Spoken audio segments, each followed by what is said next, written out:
बापा जहां विषय कहवा कौन शब्द न थाए कौन बा कहवा तांको विषय रे जन्म सिना माँ दियंती किंतु पेटरे रहिबा ठारू आरंभ करी बापा ही सबु किछि भरण करि थांती। निज छुआर खुशी पाई वृद्ध बयस रे विदेश जाई मूलिया भलिया शीत काकर रे खटी थांती। मास शेष हबा आगरु माँ को पचारंती मो पुअर मो झीर कौन दरकार कह बोली।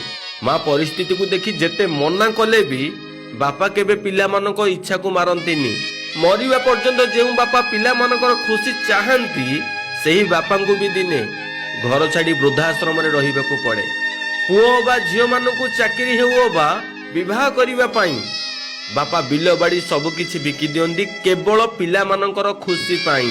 हेले भी पुओर मन शांति न थाए बापा को खाइबाकू दबा पाई। आपण माने समस्त जानिथिबे आजिका दिन में अनेक बापा माँ मूलिया पुओ पाखरे रहिबाकू पसंद करती किंतु चाकरिया पुओ पाखरे नुहे। मूल लगी खटी खाउथिबा पुओ पाखरे रुहंती कारण से माने मूल्य कौन बुझिचंती। जीवन में आपण जहाँ भी करंतु भगवान क्षमा करिवे।